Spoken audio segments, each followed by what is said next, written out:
ئامادەبوانی بەڕێز بەڕێوەبەرانی کۆنفرانس میوانە ئازیزەکان لە هەر کوێوەکە هاتوون بۆ کوردستان هاتوون بۆ سلێمانی پایتەختەکەی ڕۆشنبیری یەکەمین پایتەختی حکومڕانی مەلک مەحموود هاتوون یەکەمین دەسەڵاتی سیاسی باشووری کوردستان لێرە لەم شارەی ئێوە میوانن لەم شارەی ئێوە ئێستا کۆنفرانس بۆ ئاشتی و سەقامگیری لە ڕۆژهەڵاتی ناوەڕاست لەبەر ڕۆشنایی هزری ئۆجەلاندا ئامادەن ئەم شارە مەکۆی دیموکراسی و مەکۆی ئازادی و مەکۆی کوردایەتی و مەکۆی دەسەڵاتی کوردستانیەتی باشووری کوردستان بووە. ئەم شارەیە ئێستا فراوانترین ئازادی بۆ هەموو بەشەکانی کوردستان دابین دەکا و بۆ هەموو هێزە کوردستانیەکان بۆ هەموو بیرمەندان بۆ هەموو ڕۆژنامەنووسان بۆ هەموو ڕێکخراوە مەدەنیەکان و NGOکان دابینەکە. ئەمە خەسڵەتێکە هەمیشە بە درێژایی مێژوو سلەیمانی لە شارەکانی تر و باشووری لە هەموو عێراق جیا کردوتەوە. بەخێر بێن میوانە ئازیزەکان،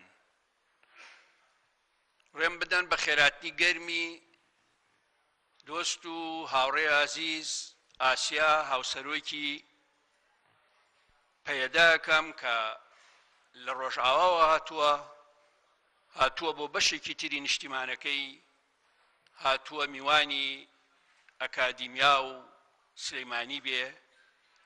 بە خێراتنی هەموو ئەندامانی پەرلەمانی هەدەپە ئەەکەم و هەموو ئەو بیرمەندانە کە لایەن گرنگە ئاشتی و سەقامگیری لە ڕۆژهەڵاتی ناوەڕاستە دابین بێ و مافی چارەی خۆنووسینیش بۆ کورد و گەلانی ناوچەکە دابین بێ.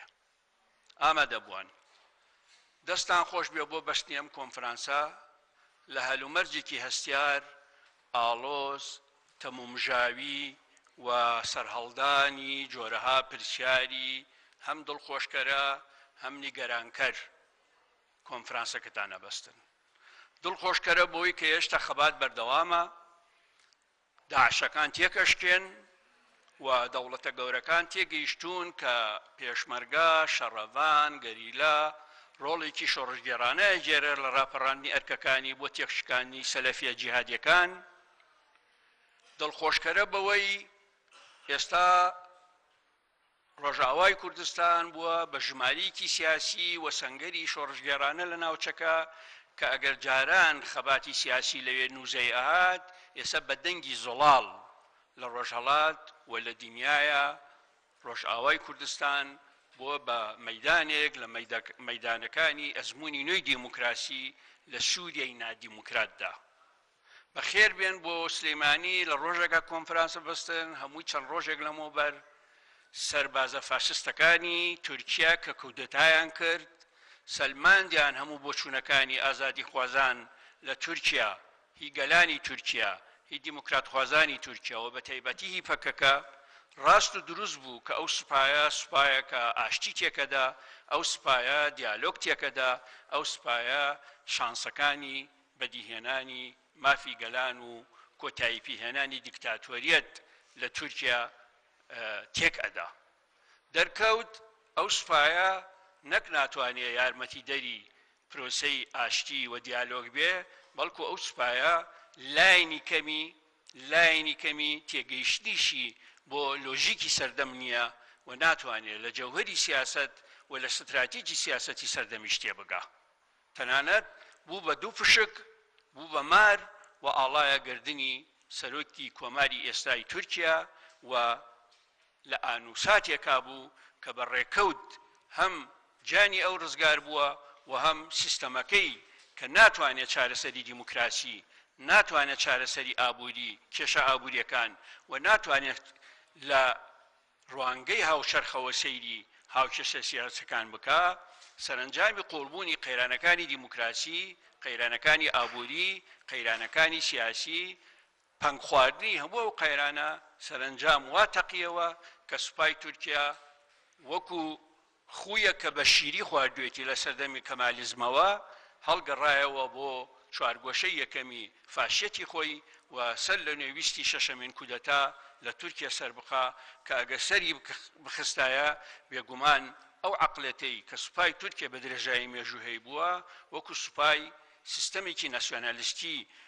تۆرانی تورکواز ئەم سوپایە ئەبوو بەمایەی ماڵوێرانێکی گەورەتر لەم کاتا کە خۆشبەختانە ئەو کودەتایە سەری نەگرت بەداخەوە ئەبینین کاردانەوەکەش لە تورکیا نەک هەر سەرەتاکانی ئەوە ناگەیەنێ کە دەرس لە هەڵەکانی ئاکاپا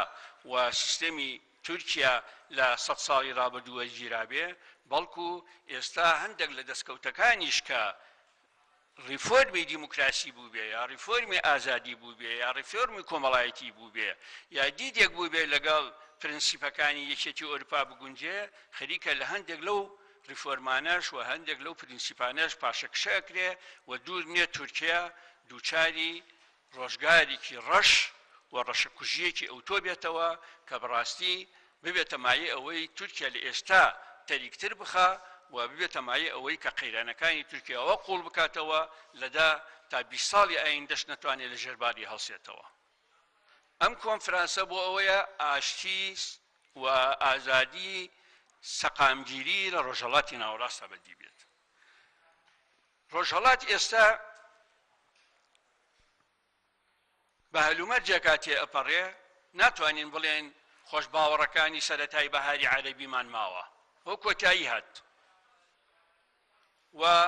ڕاپەڕینی بەهاری عەرەبی کە بێ بەڕابەر کە بێ سەرکردا بەبێ ئاراستە و دوورنمای ئایدۆلۆجی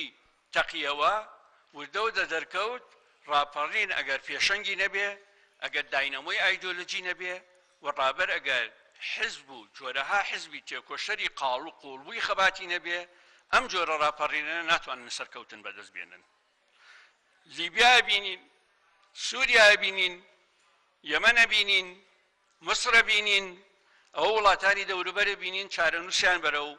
چه هەڵدەرێک ڕۆشتووە و دۆخێکی نالەبار و لایەنی کە مەتوانین بڵێن هیچێک لە پەیامەکانی بەهاری عەرەبی لەم دەوڵەتانە ڕەشاو ناکرێ. لەناو ئەو دەوڵەتانە تەنها تونس توانوویەتی قۆناغ تێپەڕێنێ و هەندێک لە پەیامەکانی بەهاری عەرەبی و خەوەکانی ڕابردوو بەدیبێنێ. هێشتا ماوێتی دوا حکمیشی لەسەر بدەین. ماوە تۆ لە ڕۆژهەڵاتی ناوەڕاست بەشەکانی کوردستانن ئەتوانن ئێستا بەهۆی ئەو ئەزمونە سیاسی دوور و درێژەی هەیەە و بەهۆی ئەو ئەزمونەی کە هەر بەشێکی کوردستان و هەر حیزبێک لە حیزبەکانی بەشێکی کوردستان بە تایبەتی حیزبە ڕادیکاڵەکان حیزبە دیموکراتخوازەکانی بەشەکانی کوردستان هەیەە ئەوە ئەم بەشانەی کوردستان و ئەوە خەباتی نەتەوەی کووردە کە توانیوێتی لە ڕۆژهەڵاتی ناوەڕاستە باشتر لە گەلانی تر باشتر لە نەتەوەکانی تر باشتر لە هەموو حیزبەکانی تر بیسەلمێنێ پێشەنگی پێشەوەی خەباتە لە پێناوی یەکەم ڕزگاری دووەم دیموکراسی سێهەمیش بەرەو عەدالەتی کۆمەڵایەتی. ڕەنگە ئێمە جیاوازی ئایدۆلۆجیمان نەبێت لە تێزەکانمانە هەر بەشێک لە بەشەکانی کوردستان، بەڵام ئەمە ئەو ڕاستیە گشتیە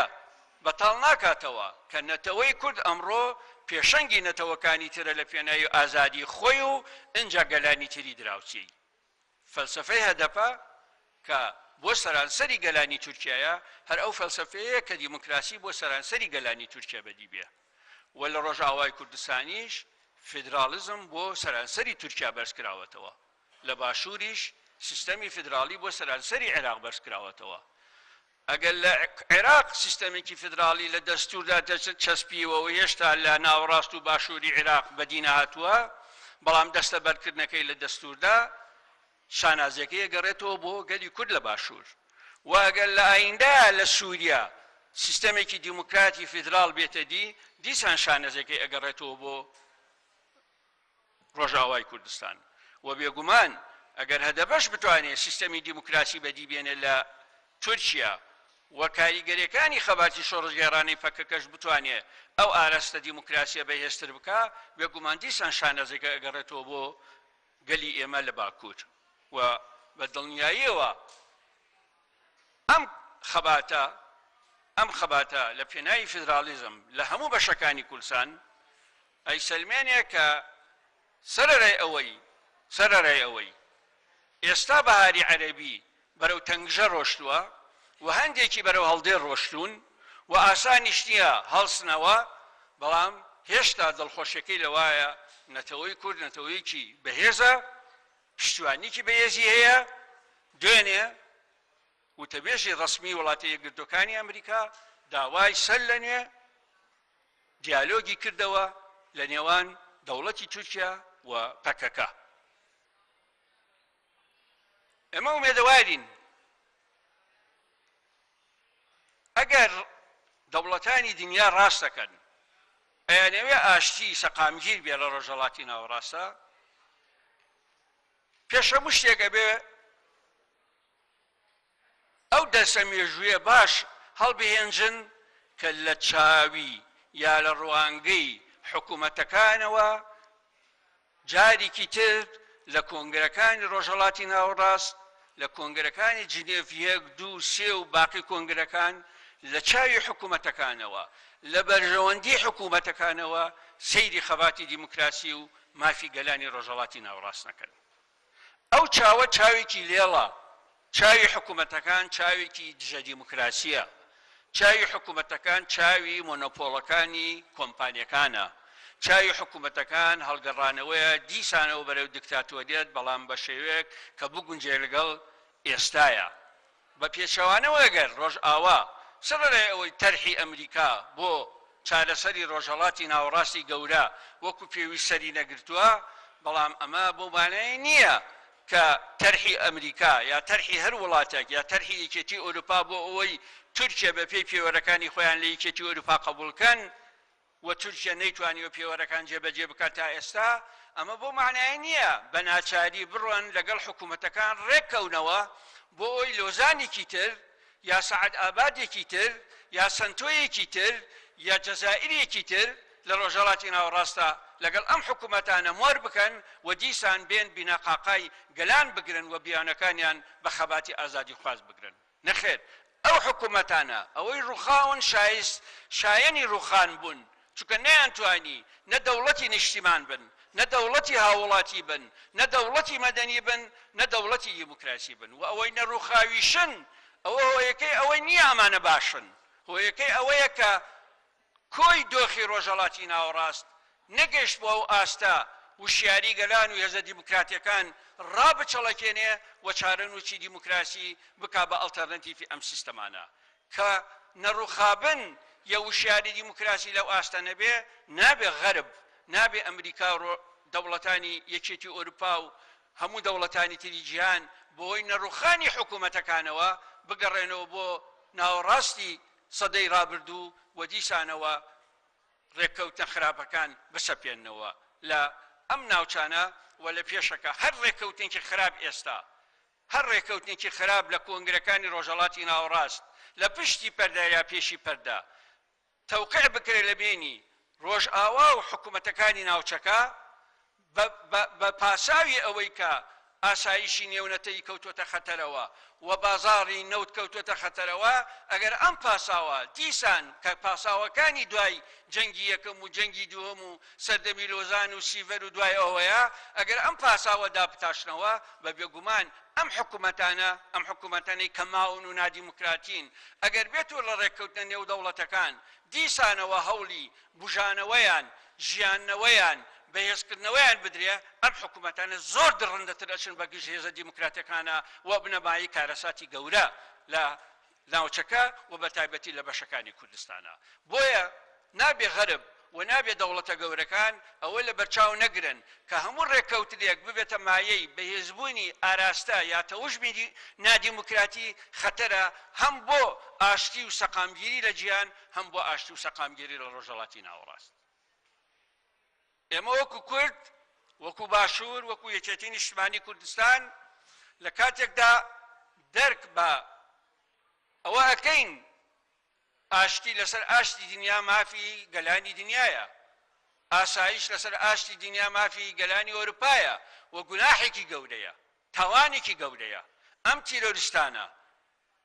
ئەڕۆن ئەو تاوانانە ئەنجامەدەن لە پاریس لە لەندەن لە ئەمریکا لە پایتەختی وڵاتاکانی تر ئەمە تاوانێکی گەورەیە بەڕاستی ئەم تاوانە بە هەموو توانایەک ئێمە ئامادەین بەشداری بکەین بۆ ئەوەی کۆتایی پێبێت بەڵام ئەم تاوانە سەرنجامی شکستی پرۆژەکانی کۆلۆنیالیزمە لە ڕۆژهەڵاتی ناوەڕاست کە کۆلۆنیالیزم پرۆژەی دەوڵەتی نەتەوە دەوڵەتی نیشتیمان دەوڵەتی دیموکراتی دەوڵەتی مۆدێرنێتە ناتوانێت دابمەزرێنێ لە نەتیجەی هێزە دیموکراتەکانی کلاسیک و هێزە چەپەکانی کلاسیک ناتوانن ببن بە ئەڵتەرنەتیڤی حکوومەتە نادیموکراتەکان لە نەتیجە بۆشاییەک لە دوای 1970 دروسە بێ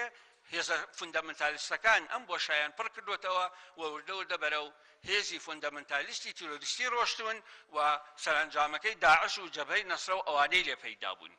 ئێستا ئەوانە غەرب باجی شکستی 100 ساڵی سەپاندنی پرۆژەکانی نادروست و پرۆژەکانی نادیموکراتی و پرۆژەکانی پاراستنی بەرژەوەندەکانی مۆنۆپۆڵەکانی خۆیان ئەو باجە ئەدەن ئایا ئەو شکستە و ئەو 100 ساڵە نەزۆکە کارە سەتاویە دووارەکەنەوە هەر لە بەرەوەی مەترسیتان لەسەرە تیرۆر جارجار لە وڵاتانی ئەوروپا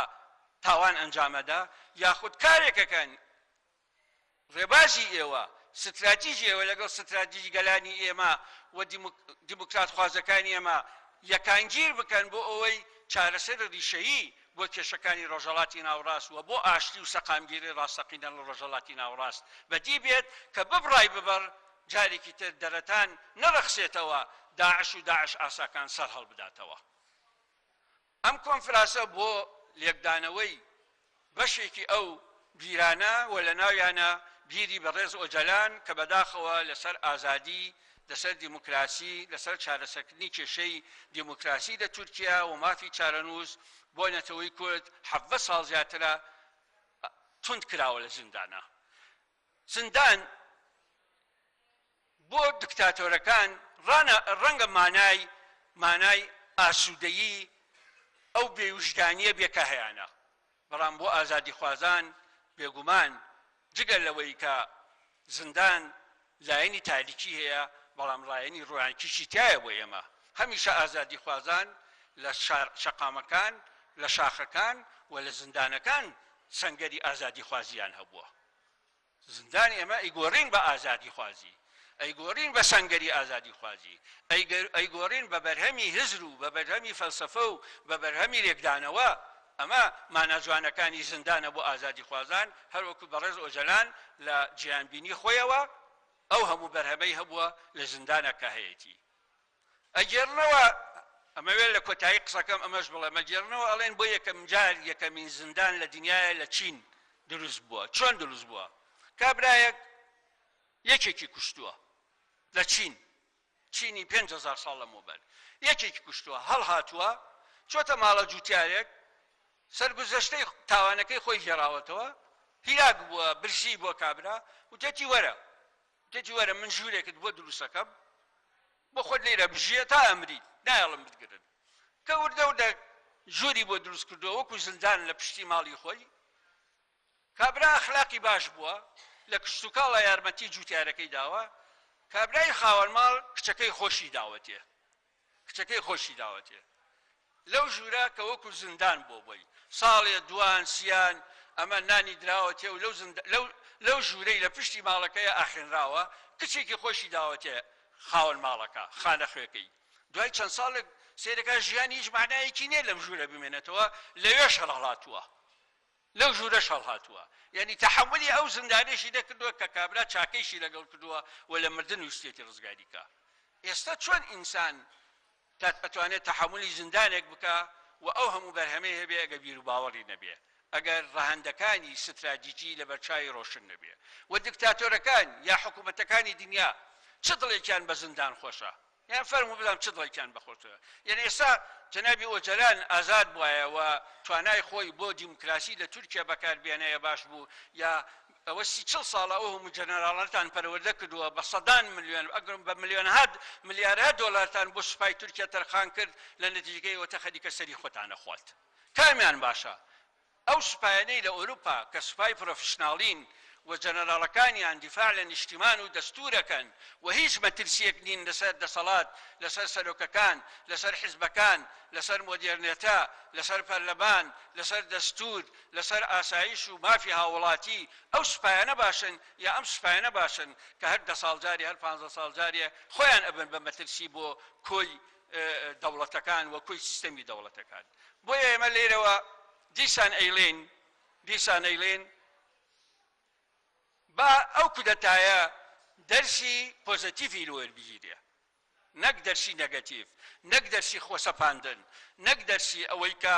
چۆن واکەی جارێکی تر سوپایەک بۆ ئاراستە تەسکەکانی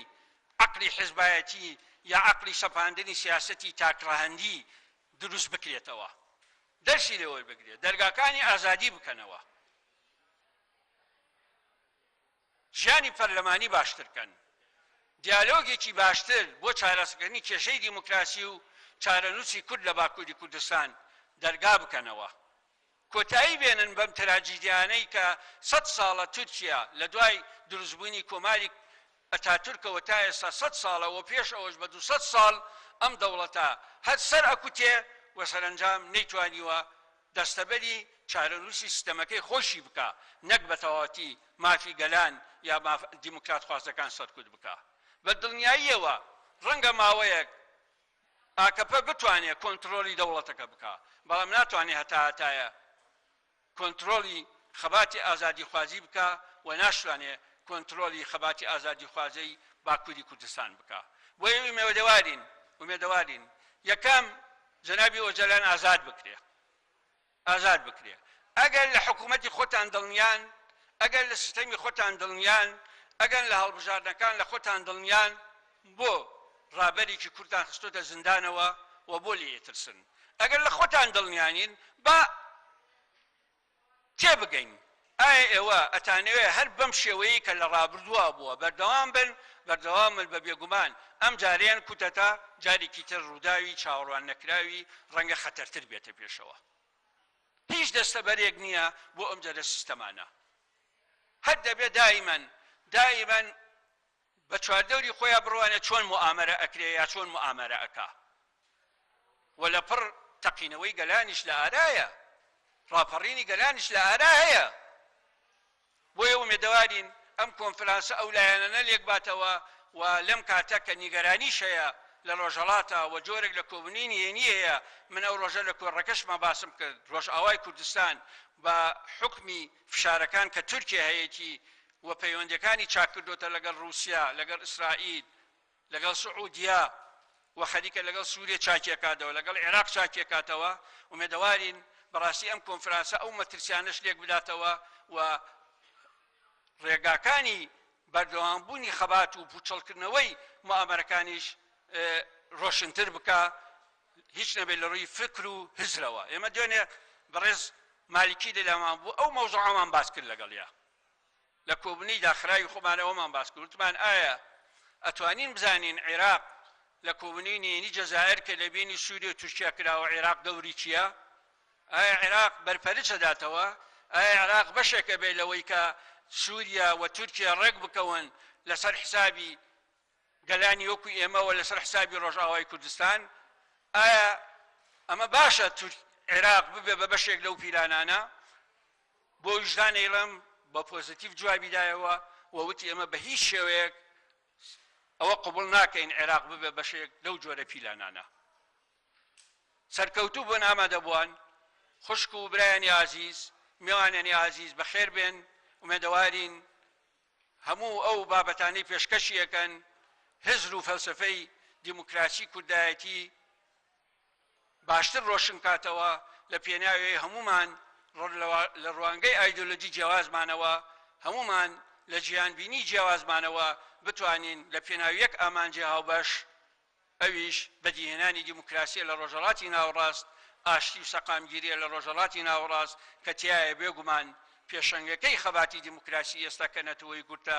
بگا بە مافی چارەنووسی زۆر سوپاستانەکەم.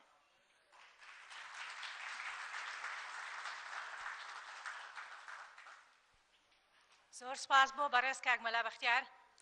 ئامادەبوانی بەڕێستان لە چەند وڵاتێکی دنیاوە تشریفتان هێناوە بۆ ئەم کۆنفرانسی ئاشتی سەقامگیری لە ڕۆژهەڵاتی ناوین لە هزری عەبدوڵڵا ئۆجالان شایەنی ئەوەیە کە گوێ لە ژیان و تێکۆشانەکەی بەڕێز ئۆجالان بگرین لە فلیمێکدا لە ماوەی 5 دقەدا. بفەرمونون.